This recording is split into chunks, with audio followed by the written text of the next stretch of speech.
Welcome to Witch Hat Chats, where you can come on in and sit for a spell or two as we enchant you. We are sponsored by Evermoving We Rise and Moonlight Potions and Charms. I am your amazing enchantress, Miss Nikki Kirby, and we have our wonderful... He is the enchanter. Oh my God. His name is the Texas Mojo Man. It is Saul Ravencraft. How are you doing, Saul? I'm terrific, Nikki. How are you today? Of course, I am terrific. So what's going on in Texas Mojo Land? Well, it's a holiday weekend, and I'm actually taking a holiday break. Yesterday, I attended a video shoot for a musical I'm helping to write that they're producing, and they're preparing their commercials for it. So it's kind of loose based on what is being built, but I got to go and hang out and observe that, which was fun. It's always fun to see how the drawings and ideas come together into some kind of reality, and there's going to be work going on with that.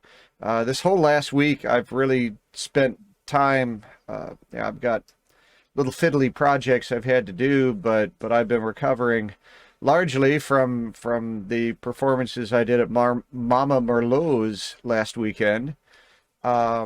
That were wonderful. I love doing that stuff, but oh my gosh, it does impact me. And ideally, I would just spend a day or two after that eating chocolate and watching SpongeBob, and just letting it all settle. But no rest for the wicked. And so I've really had to just jump back into things, and that's just the way it is sometimes. So I'm trying to be a little floppier this weekend, and that's a good place to be. Sometimes you gotta just stop. Yep. Sometimes you just got to do that. Yeah. Now, of course, coming up is October, and now is when October is filling up. One other thing I ended up doing on Tuesday, I did a corporate event, and they had me do tea readings. And that's kind of challenging on a number of levels, but we worked it out so that I had someone who was basically a barback, who worked with people on selecting their tea and preparing their tea and all of that. And then I just did the readings. So people were all set by the time they got to me. And the other thing that we did to help expedite is we decanted the tea into a disposable container. So people didn't really have to cool the tea and drink it down. We could get it prepared, get it steeped properly, and then put it into the disposable container, and they'd bring me the empty cup to work with. And that saved a lot of time. Because honestly, when you do a proper tea reading with someone, the water's got to come to a roiling boil.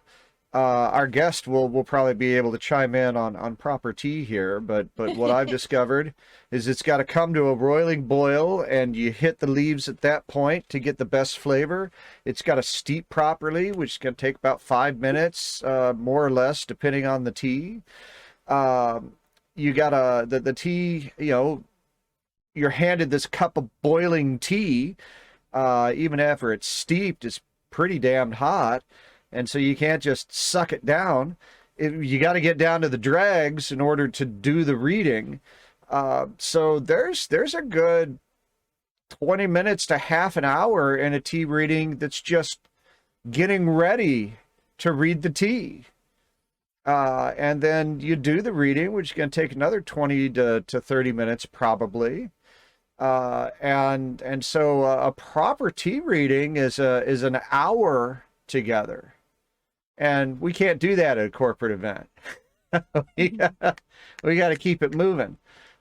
So I'm really pleased with the way that we innovated. The caterer came with like a ton of cups, so we didn't have to worry about washing things in between or anything like that. We just had a stack of dirty dishes.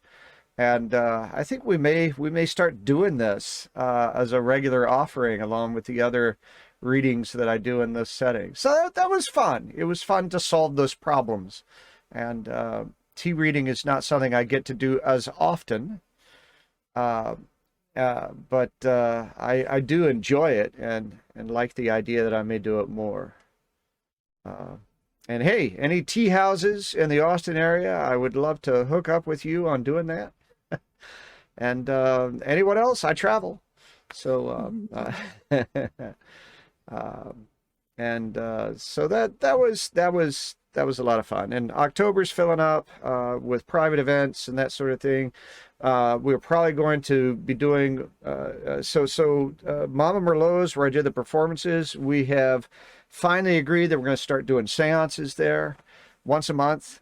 And in October, we're going to do more. And Halloween weekend, since it doesn't completely conflict with Samhain this year, we're probably going to do a round of them over the weekend there. So lots of seance stuff coming up. So I may get pretty weird on you, Nikki. I may just be a little disconnected for a while. So send chocolate. Now you've always got a ton of stuff going on. What's going on with you? Well, you know, I always have something going on with me. Well, you know what? I kind of found out something very strange the other day. So here I am, I'm on Etsy, and I figure, you know, let's see here. I'm just going to do a search, right? So I search for Papa Legba. And on the first page, most of the stuff, and I'm talking about like 8 things, because I only have like 3 little layers on a desktop. Or they have like 3, what do they call it? 3, 3 layers or whatever. 8 of those for Papa Legba was from Moonlight Potions and Charms. There you go. Oh my God. That's what you want. Well done. And that's what I wanted. Yeah. And I'm sitting there like, oh my God. So I flipped to the next one, and it was even more. And it's like next one. And I'm like, whoa. I was really surprised, and I was really impressed, so I'm very, very grateful for that. That's what you get when you have excellent products and amazing service and very, very fast shipping. I even had a customer who was so impressed when I did his shipping right then and there within the hour. He's like, oh my God, you just shipped. I just ordered this and you just shipped it. I said, yeah. I said, that's what we do. And he says, thank you. I said, not a problem. So, and we did this ancestor reading on Wednesday. I did this ancestor reading, and it was an amazing reading. and it was a detailed reading. And I remember talking to this customer's ancestors, and it was so delightful. And he wanted some questions to be answered, especially about who to talk about in his family, about the magic in his family, because he didn't know. And his family was mostly like most of our families are. You know how everything is like hush hush when it comes to the magic in his family. And he wanted to know, who can he actually talk to about the history of the magic in his family. And I was able to give him specifically who he can go to talk to about that, and what particular deity he can actually go to be able to help him with this. And it was just an amazing reading, and talking to his ancestors. They were such a delight, and they told me so much about this customer, and about how great he's going to have, and this amazing person he is going to be. And it was just an absolutely wonderful, wonderful reading for him. And I was just so happy to be able to give him this wonderful reading. And so, it's really amazing to be able to give people these readings, these products that's really going to help them, and be able to give back to the community, because this is what Moonlight Potions and Charms is about. We want to help you to embrace the power of your own magic. That is what we are all about, is to help you to do that. Because if you don't embrace the power of your own magic, how can you help change the world around you? How can you be able to make things better for yourself, for your family, for your community? And that's what we do. So we have products that can be able to help you with that. We have products that can be able to make you smile, like our skeletons. See no evil, hear no evil, speak no evil. Those are such a delight to have. And then we have our new Hansen hand statues. And we have our altars on the go that can be able to help you when it comes to traveling. For military personnel, they're absolutely wonderful. And if you don't even have if you have a small space, or if you can't keep one up permanently, that's awesome too. You can be able to keep that. And then, like I said, our readings, our ancestor readings, can help you so much to be able to talk to that one person that you have to be able to talk to, that you don't know who to talk to. And then we have our Phoenix Crossroads Academy that has classes that are starting to be able to help you to expand your knowledge. It's just an amazing, amazing type of thing to be able to do. And then we have on Evermoving We Rise, we've got our Maybon and New Moon Ritual. That's on the 25th of September that we're looking forward to. And with Chat Chats, we're on Spotify. Yes, we are. Woohoo! We're on Spotify. And so, do you want to know what our divination is for today?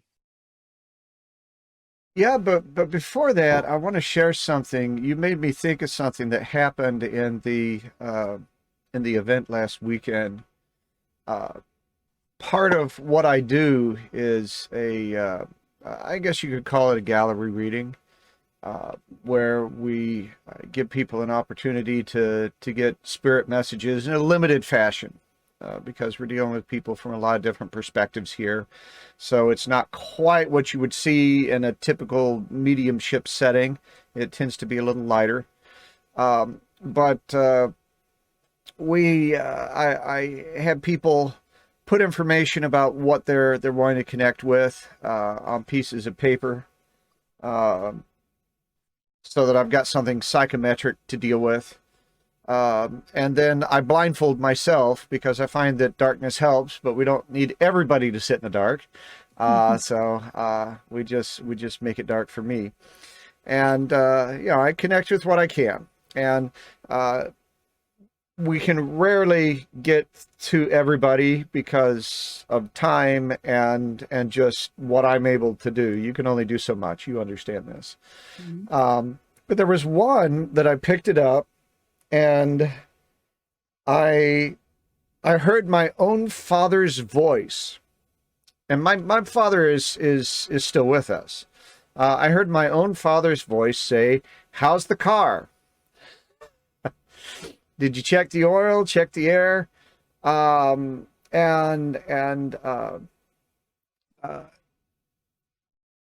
about them Cowboys?" Just joking. And it was that kind of thing. And after we had gone through that, and they felt that they had made the connection, they volunteered to share what it was they were looking for. And it turned out he was wanting to connect with his dad. And so that whole "how's the car running" was so much his dad. And actually they had bought a new 1990s Mustang. And they had a little bit of a burning issue that had to do with the oil a couple of days ago. Mm-hmm. And also this guy hated the Cowboys. And that was a joke between him and his dad about teasing him about the Cowboys. So that was such a weird but specific connection that was joyful. And we think that these kinds of connections are always going to be very serious and very somber and that kind of thing. And it was fun to have one that was so obviously lighthearted and so obviously playful, but a strong connection.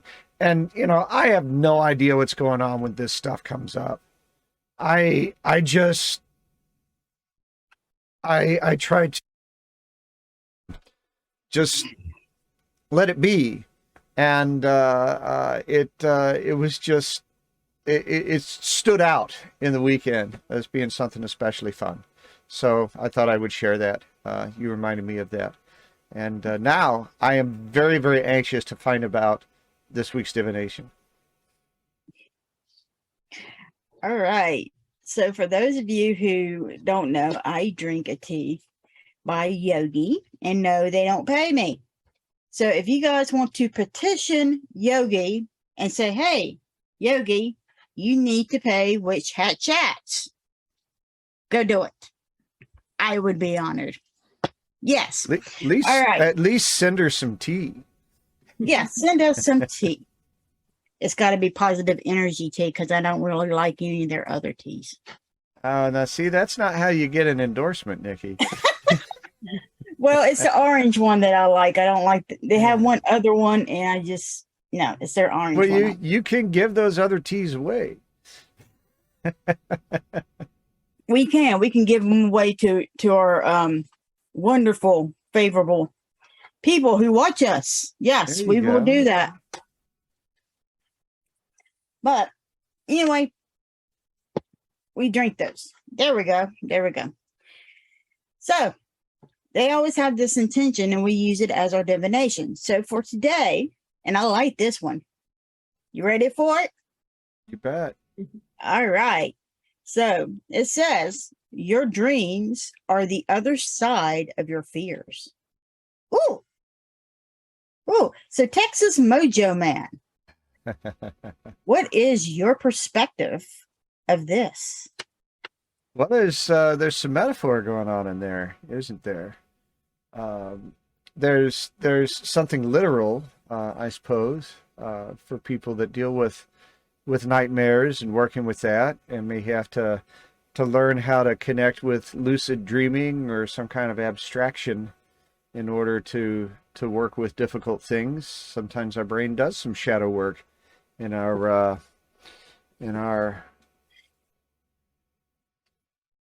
sleep. But I think that also we're talking about vision, we're talking about manifestation, and that the obstacles that we put in front of us, the fears that we have for ourselves, affect our ability to reach for what it is that we want to do. And they are in the way, and we've got to get on the other side of those fears in order to pursue our dreams. You know, the thing about it is, I think that for a lot of people, the closer we get to our dreams becoming a reality, a lot of people start self-sabotaging them. And that is because we are told so much that as children, our dreams won't come true. We're told that we need to be sensible about things. We're told that we always need to have a plan B. That depending on plan A, it's never going to do. When kids say they want to be an astronaut, oh, you always have to have that plan B. You always have to have that practical plan. You can never depend on plan A. You have to always have that practical plan. And I think a lot of people start to self-sabotage when they fear that their dream is going to come true for some of that reason. And it's called the fear of success. The thing about it is we need to get over that. And that's kind of hard because we always get to that point where when we fear success,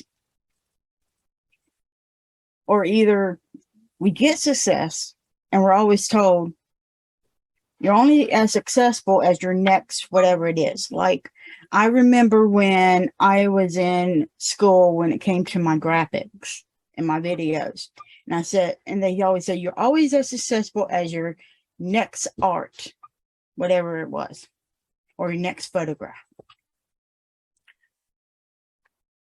And I was like, can you not just enjoy the damn moment? I mean, shit. You know, don't sit here and tell me that I can't enjoy the moment, but I have to go ahead and plan for the next. I mean, come on. Let me enjoy the success that I had in this one. It's like you couldn't enjoy the success that you had in this one. It's one of those things. Me, I think that success it's not just about money. It's about a lot of different things. It's about, do you have loyalty of friends around? Do you have the true loyalty? I mean, I'm talking about if you lost everything, do you still have them? Really? Because there's some people that are only around when you have money, you got a lot of people around you all of a sudden. Because they want something from you. But when you don't have any money, suddenly you don't have anybody. That's when you have to live in a van by the river. Hey, you may not have that damn van. Yeah. You may not have that cardboard box here lately, okay? They may charge you for that cardboard box, okay? Been there, done that. Got the t-shirt. So I understand what that's like.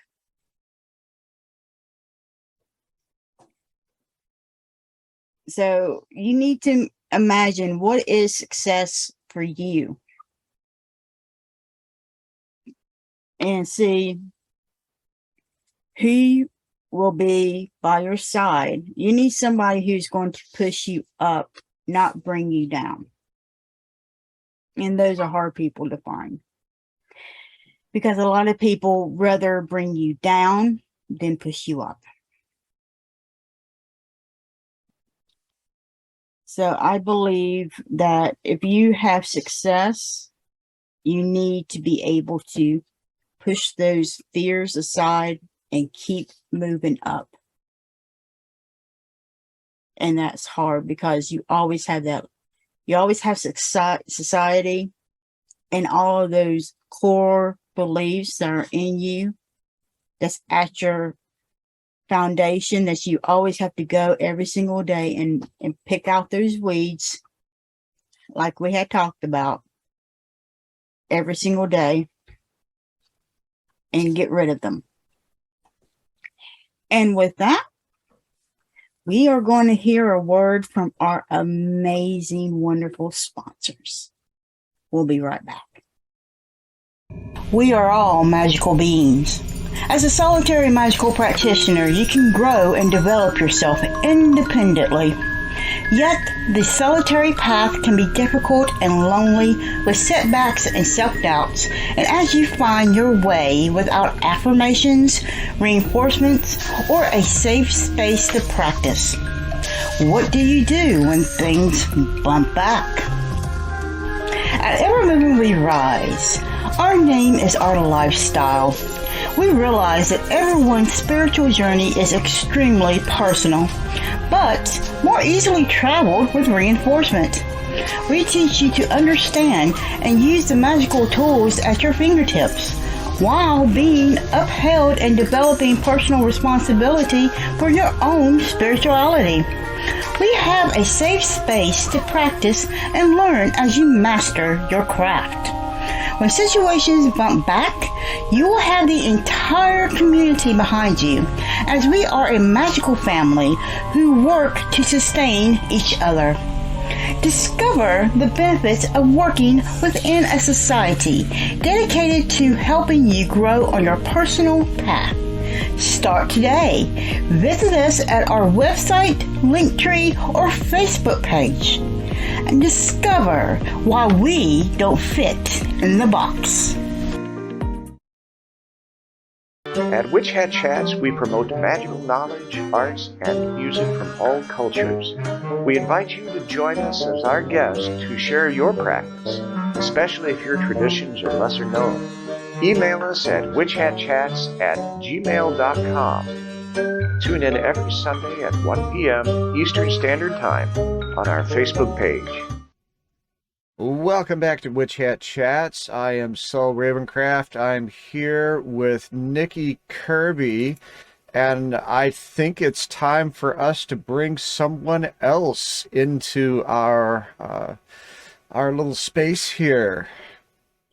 Is that your way of saying that we need to introduce our guest host?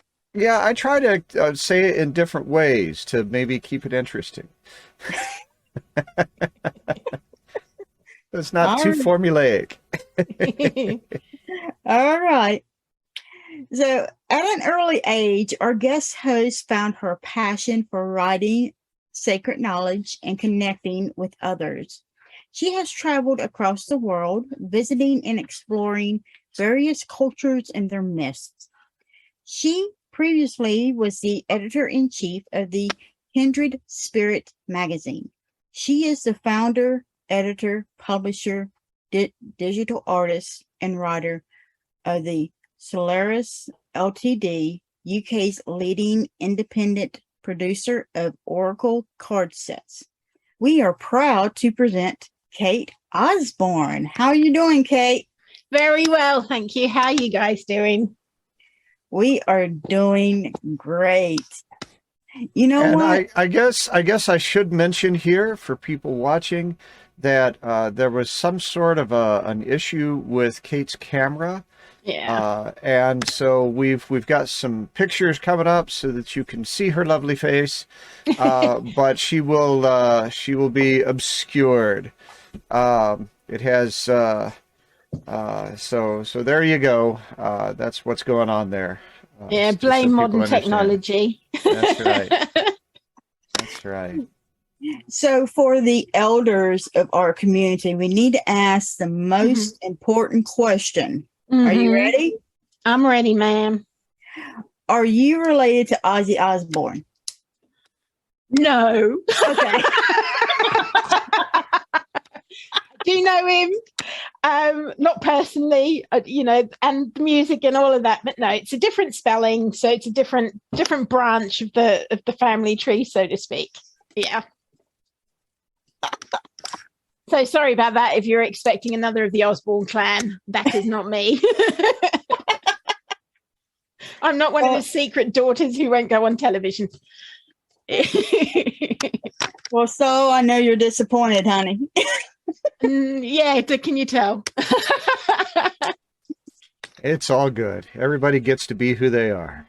Absolutely. Bearing in mind it's my married name, you see, so I have no connection to him at all, really.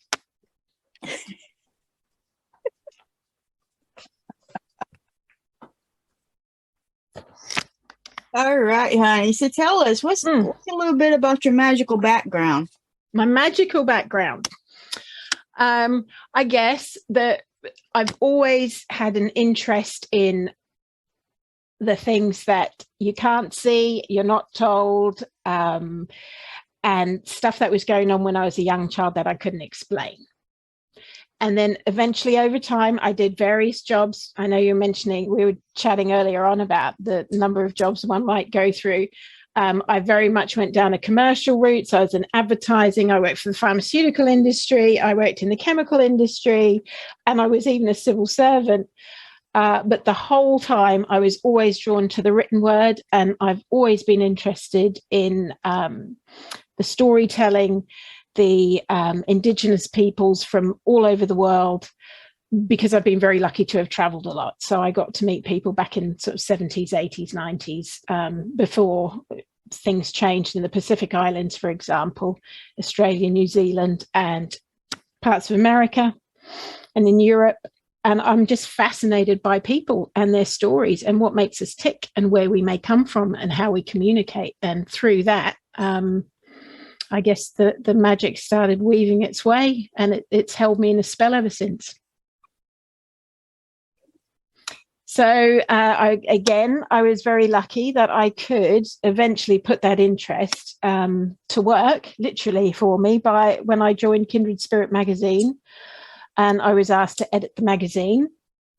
And then eventually, when that magazine was sold on, I started my own business, which is Solaris, helping other people to get practitioners of all things, whether it's witchcraft, alternative medicine, or it may be mythology or indigenous writings, whatever it might be, to help them get published, because the publishing world is quite a difficult one to break, and it's kind of branched from there to me doing divination decks and writing material myself.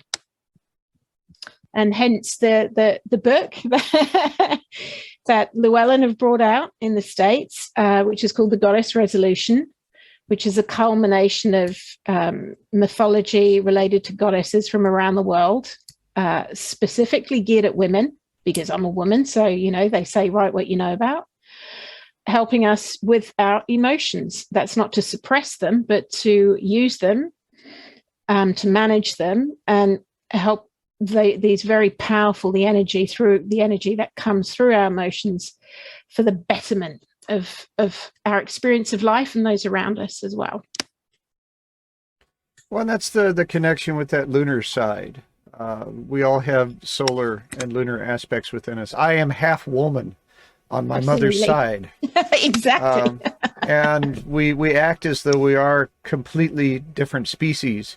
And there are glorious differences between us, which should be honored and observed. But yet we both experience some aspect of that. And so I imagine this work would be useful to anyone who is open to their lunar side.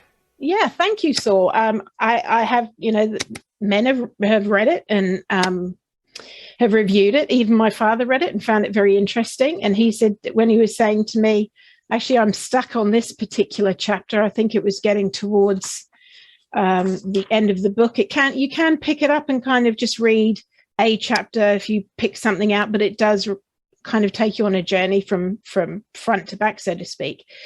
But towards the end, there's a death becomes you. So the idea of letting things die, letting go of things, that side of it, he really struggled with that. And I asked him, well, is it not very well written?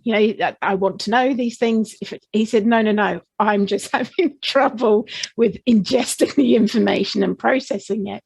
So I went, okay, well, just take your time with it, and see how you go. So and then I have friends who've male friends who are very much in touch with their feminine side, and they're finding that quite interesting too for them to read. But it has 30 rites and rituals in there as well. So what's really important with the book is that every chapter asks you to go out and connect with nature. This is key to anything. It's not just about reading information, but experiencing it.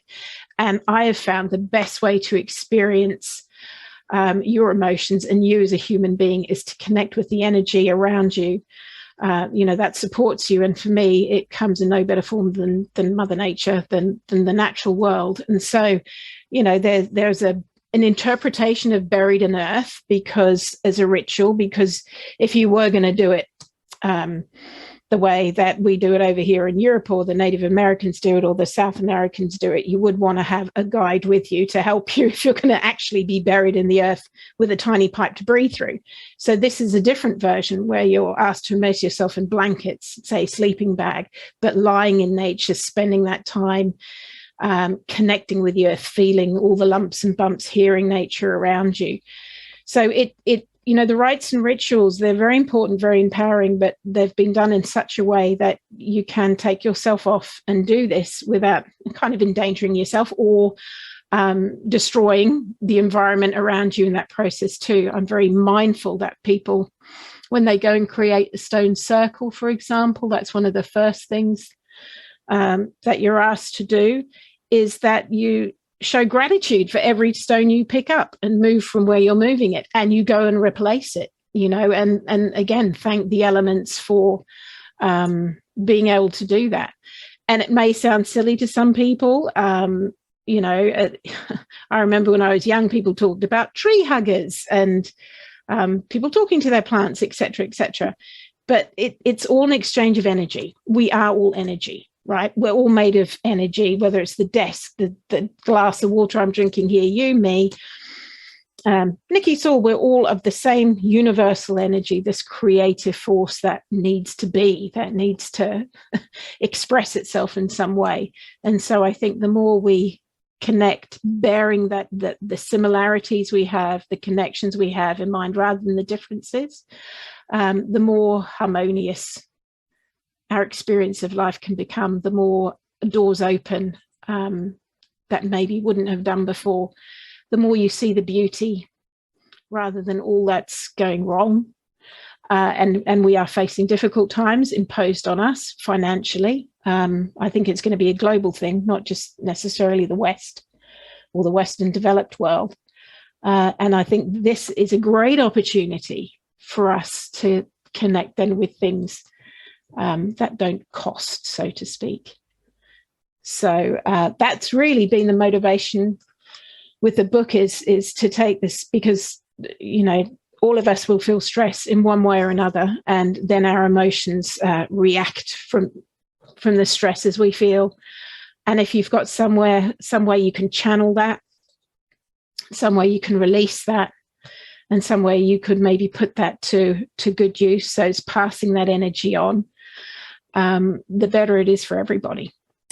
Certainly for the immediate loved ones around you, as well as yourself. I've got two. I've got a 19-year-old and an 18-year-old, and my goodness, have my emotional coping mechanisms been tested over the years. So maybe I should have written this about 10 years ago rather than now. but yeah, so that, and really then doing it through storytelling, through the various goddesses, so the stories of these various goddesses from around the globe, because the stories then, the mythology then, was really about exchanging information, and trying to help us in the way those stories came across, the idea of Pandora's box and Hecate and Lilith, which was one of the goddesses I didn't know a lot about till a few years ago, and it was like, hello, there was somebody before Eve apparently, and she was pretty kick-ass, right? She was having none of this I'm going to be subservient to Adam and all this business. So this idea of getting information to people in the best way, and storytelling's always been the best way. I think, the oral traditions, which tend to die out at the moment or are going that way. When I have somebody tell me, oh, it's all right, I'll just check it on Google, or I'll just go and see what so-and-so says about it on my phone. And I'm thinking, hang on a minute, I can relate some information to you. It doesn't always have to come from a piece of technology. Right. So yeah, that's kind of was the motivation for the book. And hopefully it just helps people to feel a little better at worst, and could be life-changing for some people at best. That would be fantastic. I even say in the book, even if, because it's very difficult to master some of these exercises straight away, you're not expected to, there's basic meditation in there. I still haven't got the hang of meditation. I need something to focus on. I can't just sit there with my legs crossed humming into the ether. I tend to work with a candle for meditation. That's the thing that I need to have something to look at. Honey, get with me and I can help you with that. Yeah. trying to get the little inner chatty monkey chatter stuff being quiet in my head is quite an undertaking. But even if people don't immediately resonate with it, the fact that they've spent time in nature whilst reading this book, whilst doing the exercises, will have done them the world of good without even knowing. So there are forces that act upon you that you don't even have to be aware of, that can start the ball rolling, that can start the juices flowing, that can start helping things to heal. So there's a quick introduction into the book. Nice. Thank you. Is there a part of the book that you think is important for everybody to look at? Ooh, I'd want to say all of it, right? That's the sort of kind of. That doesn't help us. I know it doesn't. It just depends on what type of person you are. So, for example, there's a whole chapter. The chapter 2 is the relationship ripple. So the idea of you and the relationship to your nearest and dearest, whether it's children, parents, siblings, your partner in life, that type of thing. But I think there are a couple of things that are quite important, particularly now, in where we are on our sort of spiritual journey, on where beings are now on the planet. And it's called Becoming the Fortress. Now, some people might think, that sounds like you're becoming very insular, the idea of becoming a fortress. It's not. It's about building really solid foundations so that you have, I know you were talking earlier on about core beliefs, but you have to make sure the core beliefs you have are your own core beliefs, not what somebody else has been telling you, so you have to find these. And sometimes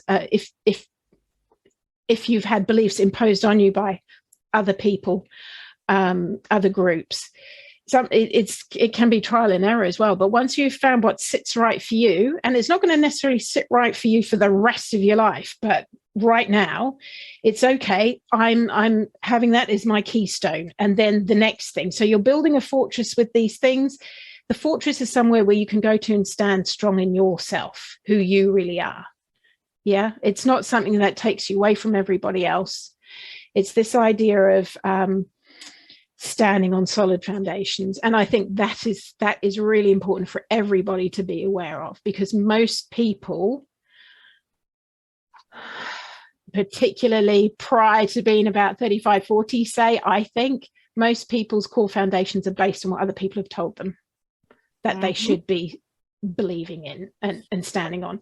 And when they fall away, and they will, at some point you realize that's not for me, or something happens and they're taken away, or the people you believe in, you see a different side to them, and suddenly your world is shattered because you've been holding these people up on a pedestal and they are not who they appear to be.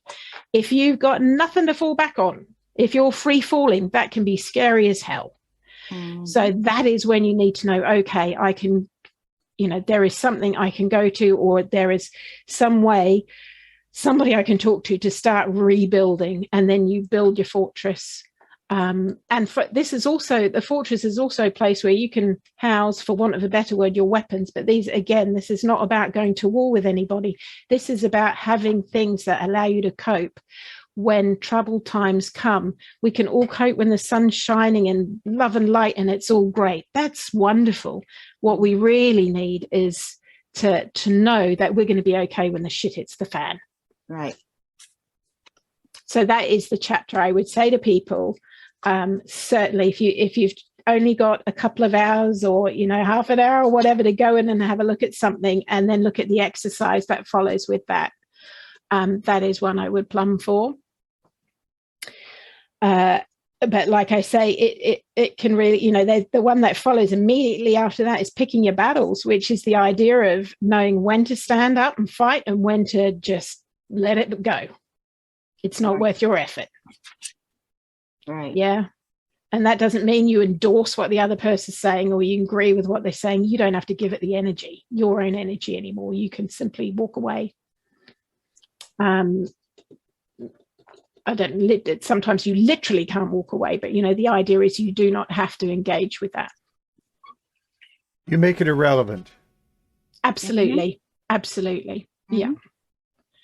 So, and I think that is something else for me. It just might be my perspective where I'm living here in the UK at the moment, that it feels very much like our way of life is coming under threat on a scale we haven't seen since the 70s. And it's probably going to be bigger than the 70s, because it's hitting not just the very poor and vulnerable, but it's hitting the middle classes now as well.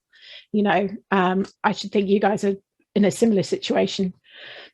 So I think people need to know that they can cope with less financially, say, not going on holidays, not over here. People, tend to expect or think, it's awful if I can't take my children away for a holiday, if my children can't have the best trainers, if they can't have this, can't have that. Their expectations that mum and dad aren't providing for me, if they're not, they don't love me, if they're not buying this or not buying that for me. And the idea is get back to actually what really matters.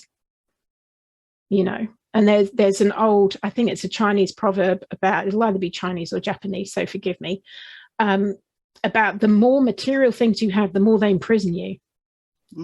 So you can't just suddenly walk away when you're beholden to all this stuff around you. So I think a lot of what we need to look at is being able to assess what really matters to us, what is really worth putting our energy into, what really sustains us. And by sustaining us, it doesn't have to be lots and lots of different things. And then that also brings into us looking after the planet as well and stuff like that, because that's going to become very obvious, if it isn't obvious to people already, that we need to look after our natural resources. They're limited.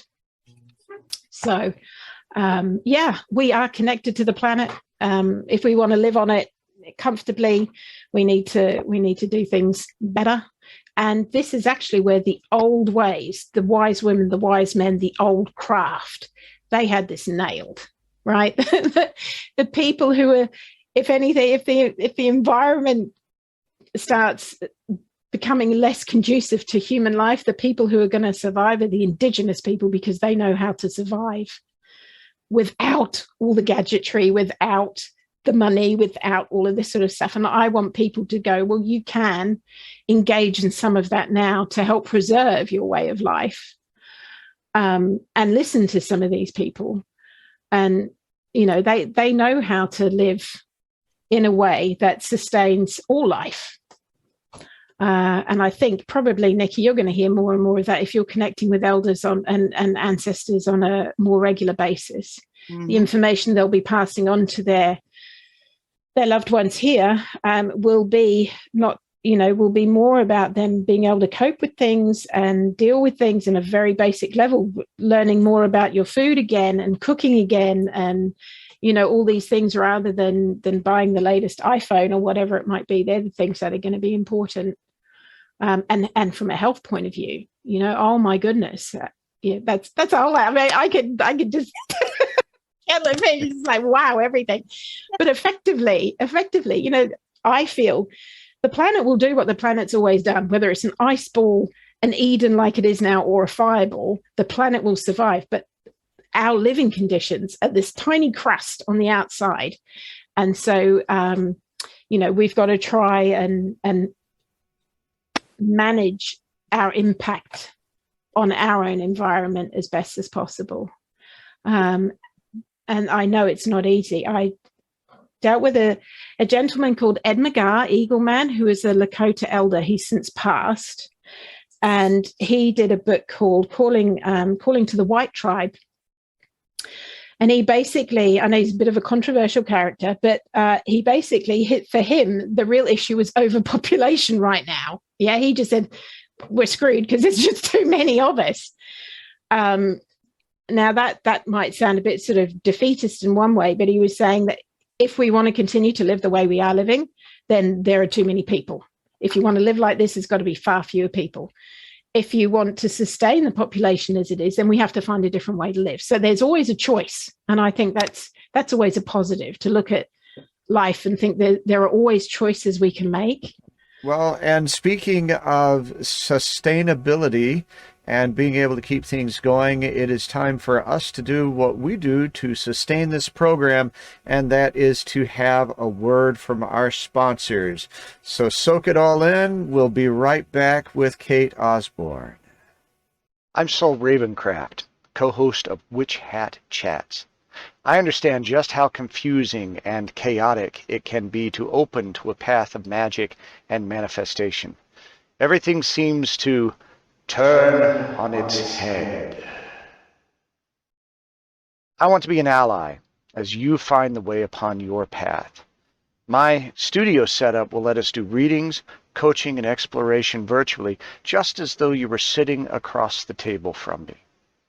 One size does not fit all, and we will work together to craft the right approaches to build your practice, your confidence, and your power using the tools of divination, magical works, and spirit connections. It's never too late to embrace a new path and emerge empowered. Go to TexasMojoMan.com and select Contact to begin. There's a message now. Let's get started working on your very good fortune. We are all magical beings. As a solitary magical practitioner, you can grow and develop yourself independently. Yet, the solitary path can be difficult and lonely, with setbacks and self-doubts, and as you find your way without affirmations, reinforcements, or a safe space to practice, what do you do when things bump back? At Evermoving We Rise, our name is our lifestyle. We realize that everyone's spiritual journey is extremely personal, but more easily traveled with reinforcement. We teach you to understand and use the magical tools at your fingertips, while being upheld and developing personal responsibility for your own spirituality. We have a safe space to practice and learn as you master your craft. When situations bump back, you will have the entire community behind you, as we are a magical family who work to sustain each other. Discover the benefits of working within a society dedicated to helping you grow on your personal path. Start today. Visit us at our website, Linktree, or Facebook page. and discover why we don't fit in the box. Have you heard? People are raving about Moonlight Potions and Charms with 5-star reviews. 5 stars for excellent products, amazing services, and fast shipping. We are an Etsy star seller. Listen to some of our reviews. Author and owner of Wicked Witch Studios, Dorothy Morrison said, "I'm in love. The Marie Laveau Altar on the Go is absolutely amazing and jam-packed with everything one could possibly need, no matter what sort of magic they're planning. Kudos on a great product." Jess said, "Absolutely love the Papa Legba prayer candle. I've been hunting for a good Papa Legba candle forever with zero success, and I adore this one." High Priestess said, "Adorable wooden coffins. Can't wait to use them." And Angelica said about our Ancestor oil, "Exceeding my expectations. Packaged with love and smells amazing. Definitely recommending and buying again." Make sure to check out our Bubbling Cauldron Bath Bombs, available in Luck of the Irish, Lavender, and Dragon's Blood. Our Magical Milk Baths are also available in Papa Legba Purification, White Flowers, Lucky Love, and Van Van. All are homemade and spelled with love, care, and intention. Our Happily Ever After candle line is designed with you in mind. There is so much more in our Wicked store to help you to embrace the power of your own magic. So come on in to Moonlight Potions and Charms at www.moonlightpotionscharms.com and discover the wicked things that ignite the magical passion in you. And we are back with Witch Hat Chats. And the Texas Mojo Man and I are talking to Kate Osborne. And she is not related to Ozzy. No. Nope, she's not related to Ozzy. And we are going to be talking about some of her decks of tarot and her oracle decks. Yeah, she's got a lot of them. She's got a lot of them. So we were talking about her Dark Goddess oracle deck. Now, I was telling her that Evermoving We Rise, we were using those in a couple of our rituals. And in some of them, they didn't make no damn sense. So we still haven't gotten to the bottom of it, Nikki. All I can say with them is, and like we've said, you're gonna, when you remember which one it is in particular, then let me know. But there is always a message, even when you think, oh my God, what, this is nothing like I think it's gonna be. There'll be something there, because the decks are just an expression of the energy that's going on at the time. You know, they don't have a life of their own. They are being activated by the energy that draws on them. So it's going to be interesting to find out which card it is, because I think we went through about a third of the deck in the break trying to find which one it was. Right, we'll get there. See, it's run away. It's gone, oh no, if Kate finds me, she's going to be so cross that I've upset Nikki in her group that I'm hiding away. And, so, yeah. And my deck has literally hid itself because I can't find my deck. There you go. So some things are going to remain hidden today, Nikki. Yes, they are. So when I find my deck, yeah, and everybody knows. See, the thing about it is, what makes it so bad is that everybody knows I work with dark goddesses. I know. Well, this is interesting, isn't it? Because this deck has been quite divisive. Since it's come out, there are people who absolutely love the fact it's quite hard hitting, and other people who find it really hard to get on with. But I would say sometimes it's saying something that you may not want to hear, and that could be the difficulty. And sometimes it is just not for you. So feel, there's nothing wrong in going, no, that does not work for me. As we were saying before, put it to one side, put your energy somewhere else, say in which is familiar, or, in the witch's wisdom, or flower magic is another deck we were talking about. And the one I'm really keen to bring that's coming out is a Gothica revealed, because I have not seen a Gothic deck. So if anyone wants to point on a Gothic divination deck to me, I'd love to know what's in it. But yeah, I'm really keen on that one coming out too. I just like them because it's something you can hold in your hands and use, and the energy can express itself that way, rather than sort of doing something that isn't tangible. Why do you like using decks, Nikki? I honestly don't know. How about you, Saul? Can you answer that question? Yeah, I can. And I also have a couple of thoughts about Gothic. Oh, good. So for me, one of the things, so I got involved in all this to prove it wasn't true, and Same ended up as going me. way down the rabbit hole. And so one of the things that I struggled with, I'm better, but it's still a part of my connection with these things, is that validation. How do I know I'm not just making stuff up? How do I know I'm making a connection and I'm not just, engaging in some sort of fantasy? And I have demonstrated to myself that there are connections, there is stuff going on, right?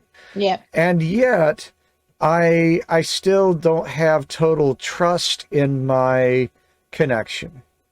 I feel like it's helpful for me to put some sort of mechanism in place that I engage with. So if I'm working with cards, and actually when I do readings with cards, I generally have the person I'm reading for handle the cards as much as possible. Because the reading is about them. It needs their energy engaged.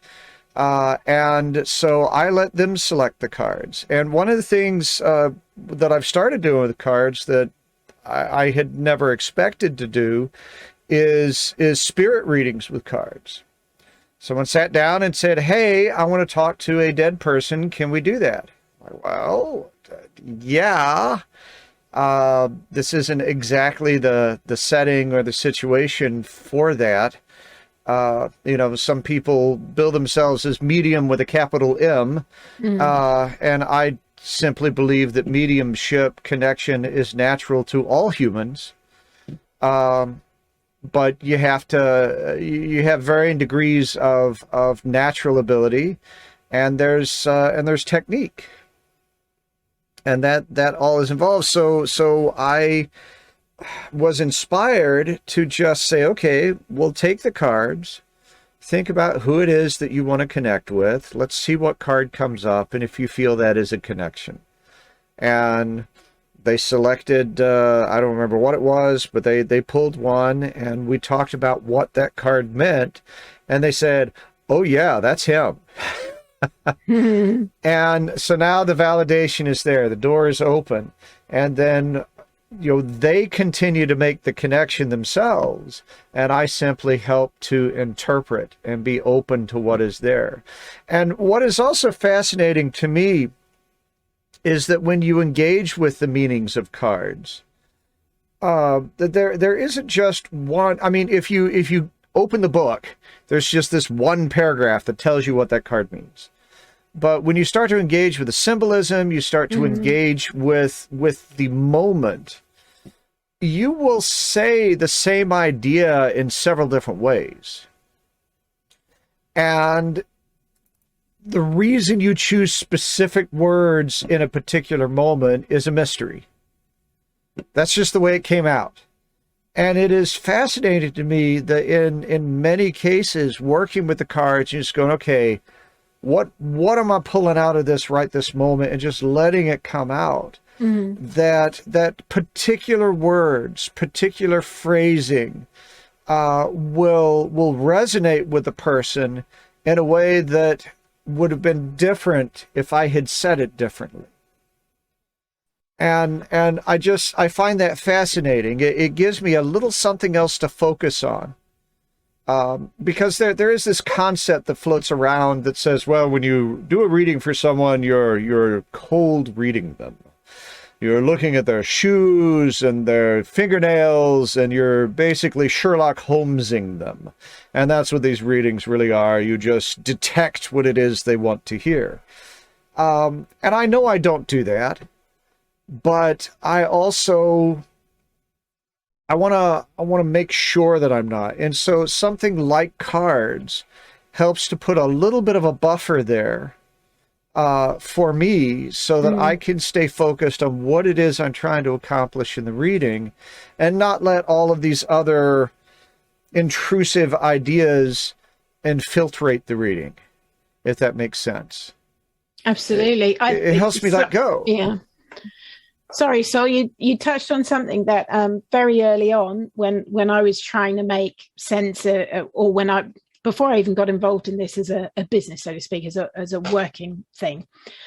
Somebody did a reading for me at a party. I didn't even know she was medium. She just said, look, there's somebody that needs to speak to you. And I thought she literally meant a person there that wanted to talk to me. She took me in a room and sat me down and started rattling out stuff. And right at the beginning of it, she just said to me, just whatever you do, don't say anything back to me. Just at the end, let me know if what was said. And to be honest, it was the phrasing. So my first husband died young, and she wouldn't have known any of that, nothing at all. And she just said, there's somebody and it was only about 18 months beforehand. And she said to me, there was somebody in your life who loved you the best way he knew how. And that was exactly what my first husband used to say, was that I can only love you the way I know how. Right. And for her to pick up on that, my jaw just dropped, and it wasn't because she'd made it was that then I guess I opened up. I didn't say anymore, but maybe I was more open to it. And then more information, very specific descriptions of people. She was talking about children I hadn't even had yet, what they looked like, what they would be interested in, and obviously it's very hard to validate that. But since then, I've had 2 children and some of these things. So I think you're right. I think you're doing the right thing by keeping, like you say, keeping that buffer, but also that it just is validating back to you that you're giving her information from somewhere else. It's not your interpretation or even your own, what you think she needs to hear. Because unfortunately, there are plenty of people who cold read, and they do it on television, and they do it to mass audiences, and stuff like that. And that drags all the genuine people down with them. So everybody poo-poos it because they see this famous person or whatever has been exposed or whatever it might be. Right. I think what you're doing is a really good way of doing it. And it's not, you're not doing it so somebody sits there and goes, oh, Sol, you're so amazing. Oh my God, thank you so much. You're doing it because, that information needs to be given to that person. And that's the important thing, Right. The important thing isn't that the individual person who is the conduit for the information or the medium becomes famous, because we've had those on telly that then some of them were really good to start off with, but then unfortunately, money gets hold of them and other people, and they just start doing all sorts of crap on TV. And you just think that's a shame, because they're really good, genuine people who need to make connections with others to give them information that these people need to know from people on the other side or in the other realm, So good on you for doing what you do. It also highlights the differences in what this experience is for people. People that are extremely skeptical, and my gosh, you got to be skeptical even about yourself, or you're gullible. But we don't always experience this the same way. And I was originally, my original understanding of mediumship and psychic connection and that kind of thing was that this person knew everything. And I'll be honest, if someone comes to me with that attitude, oh, I can connect with anyone and get everything. It's like, okay, very simple. Tell me what I called my grandmother, and tell me the sort of play character, the name of that little play character I took on when I was staying with her at her house. I had this. Yeah. How do they explain the fact they can't tell you that?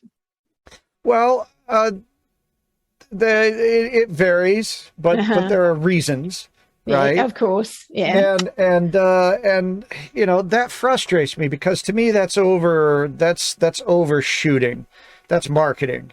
And for myself, what I struggled with for a long time was I don't really have a tangible connection when this stuff comes up. It is just it just kind of floats out, and I say what I say and people respond, but I have no idea what I'm talking about.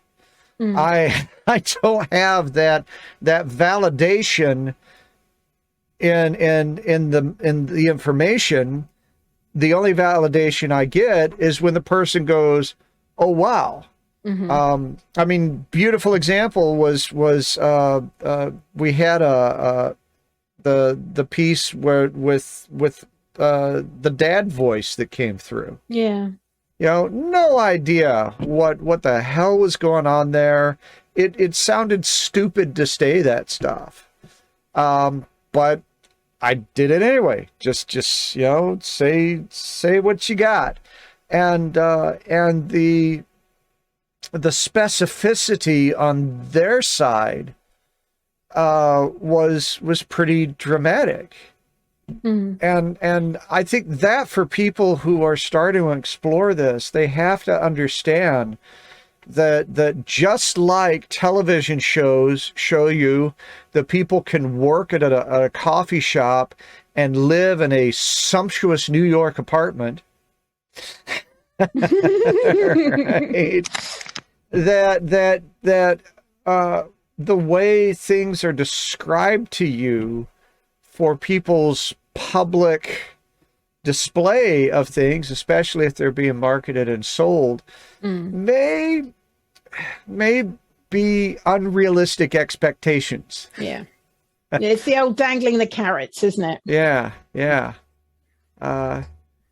So I hope that people, as they explore, they will play with decks, and they will play with all of the different techniques to find out what connects with them, because somebody connects with all of them. Yeah. They're tools. And if we can have tools to help in that connection, then hurrah, And there are many, the decks is just what I happen upon at the moment, but I love the hands that you had, Nikki, that you have for sale as well. Anything tangible that can offer something else as well is interesting to me. And I think as long as other people are able to engage with that without feeling they're doing something wrong or bad or crazy, that's something else that is a bit of an issue as well, that people fear these sorts of connections because they've been told to. Well, that's the thing about it. That's what man has made them fear, because spirits doesn't fear that kind of stuff. The thing about it is spirit doesn't fear things. Spirit thinks it's natural. That's what spirit is. Spirit is natural. Man is what's made these stupid freaking rules. Okay. They're the ones that have declared this is good and this is bad. Yeah. Like, so I did also want to chime in on Gothic Oracle. I've seen a few Gothic decks, and most of them have just left me kind of cold. They just they're just not. That's Soul's way of saying they actually suck. Okay.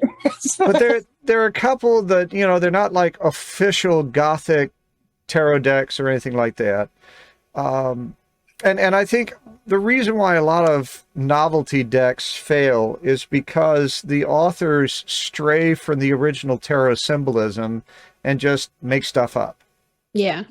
Yeah. You know, Guillermo del Toro's deck should have been amazing. Yeah.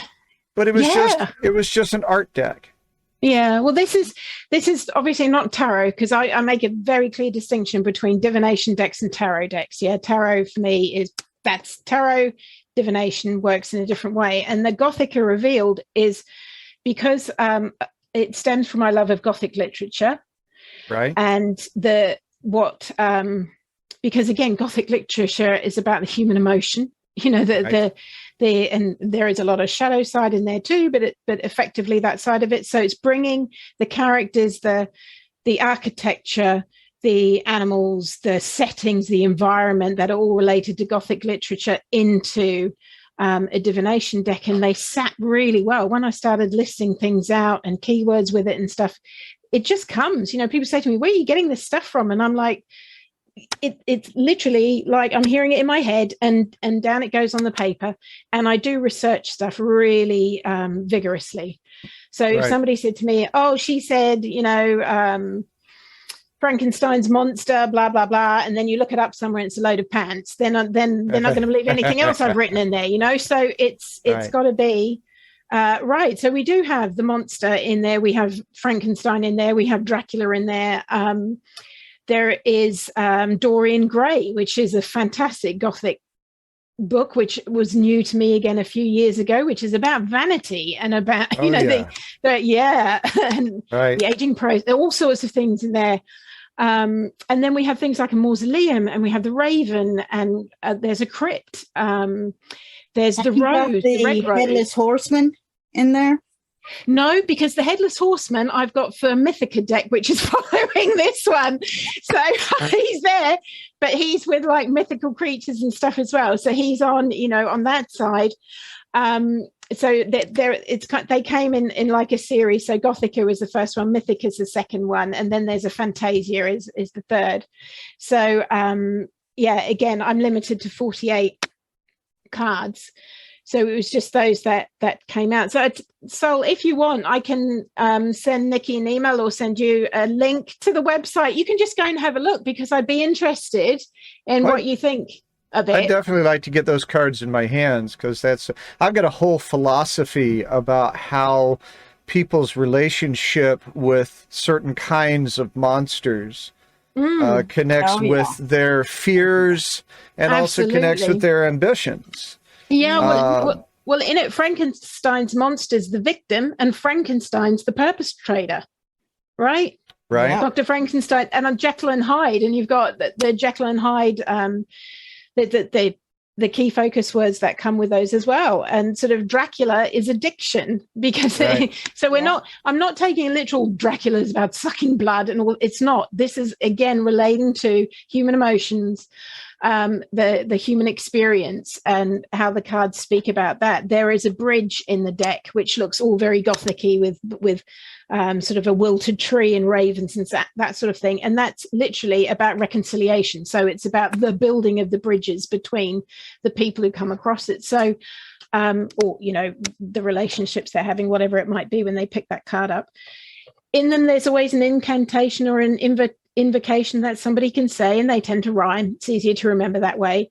There's always a revelation. So for example, if you pull the Dorian Gray card, you'd find out about the novel itself, the film, you know, what it was about at the time. So again, it's I'm not plucking stuff out the sky. It is well researched, and hopefully people can get something out of it that may make them even think, oh, I'll go and have a look at that, or I might read that. You know, I couldn't get Wuthering Heights in there, even though that is a Gothic novel. It didn't speak to me immediately. There are other novels that did, but there's a castle there, you know, there's a haunted house, there are various things. But as I say, it's again, I think for me, all the decks are about the human emotion, but using different, there's an animal deck I've got as well. Using different decks is just to connect with different people. Not everybody's going to go for witches. Not everybody's going to go for flowers or the gothic stuff. Or I love animals too. Oh, you need to have that one. There's an Aboriginal walkabout deck, so that's very heavy on Indigenous stuff. So before we run out of time and get to our commercial, let me ask you this question: for those people who don't know, what is a divination deck?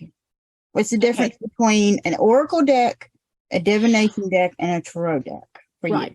Probably oracle and divination to me would be roughly the same thing. It's just we just call it a divination deck. All of them are called something oracle cards. Yeah, so it's Dark Goddess oracle cards, but for the sake of Amazon or shops or whatever it might be, if we tell them it's a divination deck, they find it a lot easier to where they're going to put it. So really it's more a case of marketing than a different thing in there. Tarot, I've only touched on briefly, not as a publisher, but somebody who's read tarot for me a long time ago. And from there, it's very, to me, traditional tarot, they're very set cards. So you've got, the major arcana, then you've got the different suits and what they mean. And they're very specific. They don't change. Whereas with oracle cards, like I say, it could be on animals, it could be witchy stuff, it could be elemental stuff. And that's more for me about just speaking to somebody in that moment, because in all the decks, in the booklet that comes with the decks, we do say how to use them for people who've never used them before. We give samples, or I give sample spreads in there. If you've never familiar with spreads, there may be a 7-card spread, there may be a pentagon spread, a compass spread is in one of them as well, so which works with the 4 directions. So it's that's where it's different. It's more again, connecting with the person's emotion, where they're at in their life at that time, rather than a very traditional set way that I think is what defines tarot for a tarot reader. And I think you need to know what you're doing if you're reading tarot as well. I wouldn't willy-nilly say to people, grab hold of a tarot deck and just go off and do readings for people. You need to understand it well. And also with tarot, I think for me personally, tarot does work best when you're doing a proper spread for tarot, rather than just daily pulling a card. I wouldn't necessarily use a tarot deck for that. I would use a divination deck if I was just, doing it that way. But that's just how I use them. So for me, the difference is tarot, there are specific cards, specific sets. With divination, it's much more fluid, and it's connecting with or let's put it that way, the images can be very varied, and the key focus words that go with them are very varied. That doesn't change with the tarot deck. The images can change, but the 7 of clubs will always 7 of cups or something will always mean what it means. That doesn't change. Otherwise, I think you're dealing with something that isn't a traditional tarot deck. All right. How would you define it? All right, we're going to have a quick word from our sponsors, and then we'll be right back with the Witches Cabinet. Have you heard? People are raving about Moonlight potions and charms with 5-star reviews. 5 stars for excellent products, amazing services, and fast shipping. We are an Etsy star seller. Listen to some of our reviews. Author and owner of Wicked Witch Studios, Dorothy Morrison said, "I'm in love. The Marie Laveau altar on the go is absolutely amazing and jam-packed with everything one could possibly need, no matter what sort of magic they're planning. Kudos on a great product." Jess said, "Absolutely love the Papa Legba prayer candle. I've been hunting for a good Papa Legba candle forever with zero success, and I adore this one." High Priestess said, "Adorable wooden coffins. Can't wait to use them." And Angelica said about our Ancestor oil, "Exceeding my expectations. Packaged with love and smells amazing. Definitely recommending and buying again." Make sure to check out our Bubbling Cauldron bath bombs, available in Luck of the Irish, Lavender, and Dragon's Blood. Our magical milk baths are also available in Papa Legba Purification, White Flowers, Lucky Love, and Van Van. All are homemade and spelled with love, care, and intention. Our Happily Ever After candle line is designed with you in mind. There is so much more in our Wicked store to help you to embrace the power of your own magic. So come on in to Moonlight Potions and Charms at www.moonlightpotionscharms.com and discover the wicked things that ignite the magical passion in you. Are you at a crossroads? Not sure which direction to go? Or do you feel powerless? Or is there another question that needs answering? At Moonlight Potions and Charms, our many services assist our clients to emerge their authentic selves and embrace the power and magic that lies within them. Many of our readings provide the clarity one needs to pursue their life's destiny. Our soulful readings assist one to discover what is required to be in alignment with one's soul journey. Our tarot readings provide clarity and coaching for those who are at a crossroads in life. Our animal medicine readings show what our animal brothers and sisters can teach you about yourself and your life. Unsure where to start your shadow work? Book a shadow reading. There is so much more in our Wicked store, so visit us at www.moonlightpotionscharms.com and embrace the power of your own magic.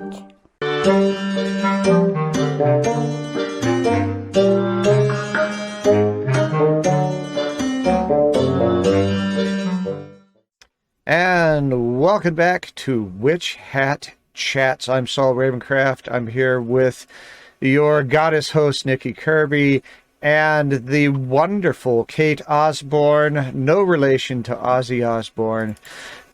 We've been talking about her book on dark goddesses and, just goddesses in general, goddess energy in general. We've been talking about various forms of connection and divination and cards and that sort of thing.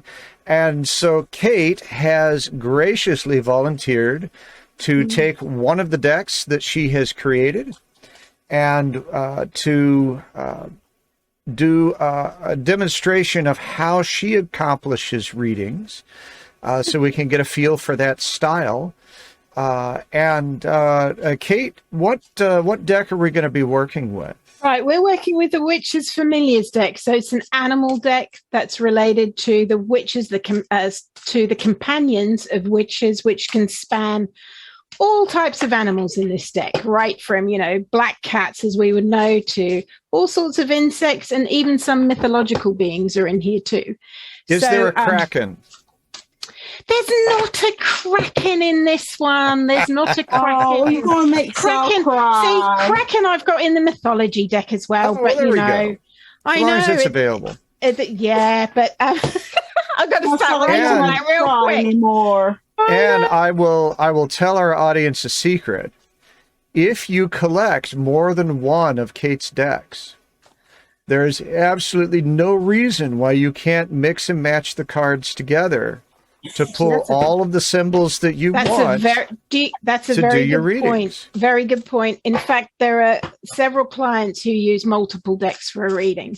So they like to use the combinations of all the different witches decks. Sometimes they like just different animal decks. So yeah, not unheard of at all. How many cards are in the Witches Familiar deck? All of the decks are 48 cards.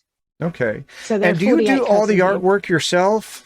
Not on the majority of these decks. I have done the artwork, but not on all of them, because when I started working with authors and artists, and then gradually I started doing the artwork myself. And so this particular one, Witches Familiars, I have done the artwork on it. And how do you create your art? Are they like pen and ink or oil? I'm not a fine artist. So these are all digital images. So these are all images created, sometimes using up to 12, 13 different images to create what you need to. I've always found it's really handy because you, especially when it's more mythological, magical stuff, you can kind of like add special effect. You can make them look slightly three-dimensional. You can change it very easily. Whereas I've worked with fine artists and they're beautiful images, but my goodness, to ask somebody to then go, oh, you know, that sky's totally the wrong color. Take their beautiful silk massive print and redo it again is heartbreaking. So yeah, you either have to be very, very detailed when you're asking somebody to do something for you, or it's easier doing it this way as well. Sure. So yeah, this one in particular is digital artwork. So it can be a combination of imagery, photographs, all sorts of things that go on there. Call that a digital collage. Yeah. So, you know, on the deck itself, it's designed by, as opposed to, you know, that the artist is, because I find it a bit cheeky. Collage is an art form hanging in famous museums, so it's legitimate. It is a legitimate art form, and digitally makes it so much easier to make exactly what you want. Yeah, absolutely. And, you know, they're all on www.solarisltd.com. Then you'll see all the different decks are on there. Excellent. So we have that link in our notes, so everyone will be able to find that. So I've got, I've been shuffling the deck and I've been thinking about the three of us. So the two of you and myself, because we're going to do one card for each of us. And who normally, like yourself, Saul, and probably like yourself, Nikki, I would prefer somebody to shuffle their own deck. But I think, you know, it's all good vibes. We're all okay with me doing this for the three of us. So it's all about intention. Absolutely. So who would like to go first? I think Miss Nikki clearly has the honor. Absolutely, Nikki. So I'm just going to keep shuffling until you tell me to stop. So I'm just going to keep going till you say stop. Okay, ring around the roses. Roses. It's going to be a long night. Well, I'm not drinking yet. Okay. Okay. All right, let's stop. Would you like the top or the bottom, my love? Well, you know, I haven't been asked that question in a very... Probably not. So make the most of it. Why don't you give me the top, honey? Wonderful. I will. Woo-hoo. And it is a mythical creature, and it's a brownie. Now, I don't know if you've heard of brownies, but that's the Scottish version of a gnome or an elf along those lines. And the brownies are all about protection. Ooh. So this is going to be quite interesting, why one would need protection at the moment, or you're offering protection to people around you. So what I'm going to do is that all the cards, I can give a reading of just knowing Nikki and looking at the card and going from that way, but I'd like to use what's actually in the booklet so people would be aware of what they're going to come across when they're looking at the book itself. Okay.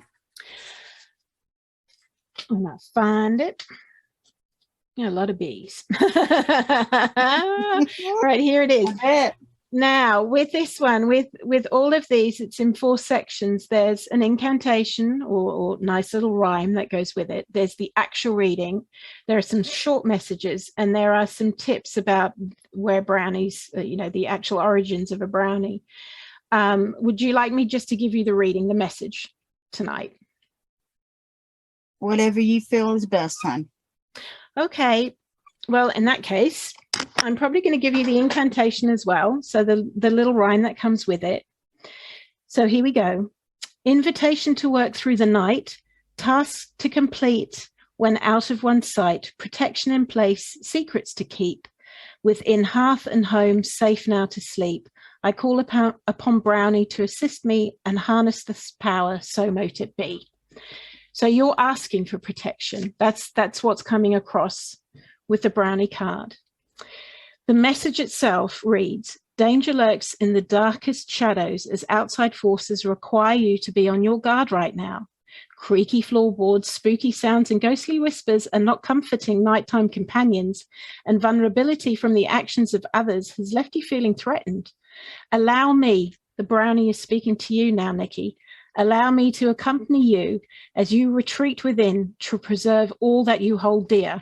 As guardian of your hearth and home, invite me across your threshold to protect all that is sacred to you, as I employ a little brownie magic in a non-confrontational manner. I offer to be eternally helpful if you allow me to go quietly about my business. As I watch over the burning home fires and complete unfinished tasks in the dead of night, you can rest your head safely assured as I create protective barriers to drive away unwelcome visitors and safeguard your secrets. However, treat me badly or try to assist me, and I will leave or turn into a malicious bogart. So basically, this protection is coming on the basis that you let the brownie go about its business. Don't interfere, trust in the process, and he will do whatever it needs that needs to be done at the moment so you can feel safe where you are in your own home and in the work that you do. Right. So that's the message. Would you like to know where the origins of a brownie come from? Okay. Okay, so brownies protect what is sacred to you, from home and family to beliefs. Work with brownie magic to keep something under the radar. Leave a bowl of cream by the hearth as an offering. Brownies don't like to be seen, nor do they accept help or praise in return for their household chores, and will walk away if insulted. This is an old Scottish tradition. It's a bit like if you ever remember the fairy tale about the cobblers and the cobbler's shoes that were mended, and then and they used to put out the clothes for them and help them, but the minute they came out to look at them, they ran away and never returned. And it's kind of, for me, the message coming to you is saying, actually, there is help for you and protection for you. Don't question it, just go with the flow. Okay. All right, I will do that. Okay. All right, Nikki, who's next? I'm Southern, so I'm always saying that our guest is next. That'd be There we me. go. Okay. I'm not going to hang about. So I've done a very quick shuffle. I'm also going to take from the top. And I've got a seal pup is actually on the front of this card. And the seal pup is against a blackened sky and a old-fashioned sailing ship coming in. And the word that goes with the seal pup is vulnerability. So for me, I'll just do the message this time, which is survivor instincts have cut you off and recent events have left you powerless or out in the cold. Your increasing sensitivity has left you wounded, susceptible to emotional injury, and you could well be seen as easy prey. Being wide open to criticism, verbal attack, and judgment has put you at the mercy of your doubts, fears, and uncertainties, which all dampen your resolve. Let me banish those, so Seal is now talking to me, from your life who will not stand up to protect you. It's time to become thick-skinned, to be fully aware, and to not be so gullible. And yet try not to act with such caution, for defensive reactions could push the right people away. Although there are opposing forces at play, you don't necessarily have to fight them all at the same time. Instead of drowning in self-pity, go with the flow, keeping aloof and unique separates you from those who would bring you down and is vital for your survival at present. Okay, that's really interesting because that actually is hitting the mark with somebody that I deal with at the moment. All right, Kate, yeah. go kick ass. There we go. Yeah, no, I will keep aloof and keep my distance, and that is what I tend to do. So there we go. Awesome. Bravo. All righty, and the last one. I guess that's me, obviously. Yeah, so just give us a shout when. Now. Okay, what would you like, top or bottom, Saul? Well, I guess since y'all have been on top, I should be on the bottom. Oh, wow. Okay, I've drawn for you the magpie. Now, the magpie here, there are two magpies. They sit on a beautiful branch, and there's like an old Bavarian sort of, but very pretty castle in the background, set high up on a mountain. And actually, the word with the magpie is addiction. So Okay. I will find Magpie for you. Would you like to have the incantation or just the reading? Well, it sounds like I may need the incantation. Okay. Well, again, it's just in rhyming, something to remember Magpie by in rhyming words. Right. All that glitters catches eye, substances for flying high. Must avoid shiny temptation. Destruction comes from fixation. I call upon Magpie to assist me and harness this power, so mote it be. You might have gathered the last two rhymes are very similar in each one because it's about harnessing the power. And so mote it be is very much a witchy thing, as you guys probably know, is a good way to leave things. So the actual Magpie's message to you, Saul, is all that glitters is not gold, as my beady eye will testify. Your obsession for the possession of that which you desire is spiraling out of control. You continually quest to reach the highest of highs, could cause you to fall down low and far from the nest. Anything shiny will catch my attention, and don't think I won't dive bomb you for any treasures you've been eyeing up. My warning bids you to not be blinded by that which dazzles you, for your tendencies to worship materialistic idols, interesting, has caused you to believe in the false ideals placed upon you by peer pressure as well as through the media. Dangerous addictions are fueling your habits, and you and others could be in danger because of your fixation. My sharp eyes see through the illusion of your destructive patterns and cravings. So let me work a little magpie magic to bring balance into your life as you reevaluate priorities. I will leave that one with you, Saul. Well, that's a real toe tapper, isn't it? Yeah, it is.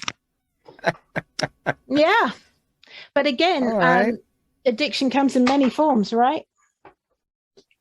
So for some people, it's not the most obvious. Sometimes it could be attention or love or validation.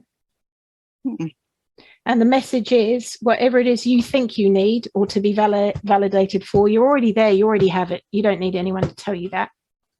You don't need anyone to tell you you're good at what you do, Saul. You don't need anyone to tell you you can connect quite easily and very clearly. So you actually don't need to keep looking for validation or putting up the barriers anymore. That's the message for you. Yep. Yep. All right. Thank you so much, Kate. That's okay. That was awesome. Was it? I don't get to read very often.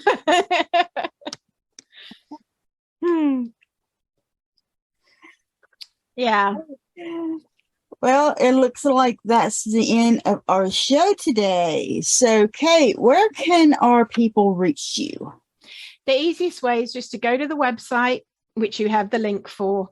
You can have a look around at the various different pages on there. There's content to read. There are things that you can buy if you want to, but there's also a contact page. And if you want to reach me through that contact page, go ahead. I endeavor to get back to everybody who does. Awesome. Well, thank you for being on our show. Thank you so much for the time. Well, it was, wow. I've never been able to talk so much. You are the most gracious of hosts. I have to say that.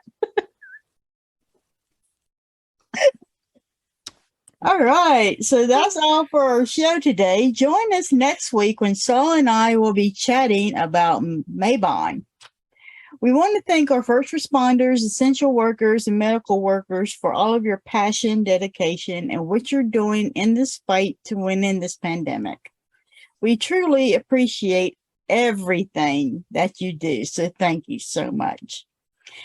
Ladies, these are our rights that no one gives or takes away from us because we are not property. So make sure you tell those damn men that we're not property, okay? Mm-hmm. Let them know that shit. On the other hand, make sure that we wear our masks and get our vaccinations and our boosters, so we don't have to go back to the way that it was 2 years ago. And we can keep our fuzzy babies, our family, and yourself safe and have an absolute magical week. I know some people who like to chat. I think they're witches, how about that? And every Sunday at 12 o'clock. And if you're hurting, they're willing to talk. Nikki Kirby with that black stone. I agree, Evermoving We Rise. Life and soul will the beautiful mind. I give you blessings under moonlight. I know some people who like to chat. I think they're witches, how about that? And every Sunday at 12 o'clock. And if you're hurting, they're willing to talk.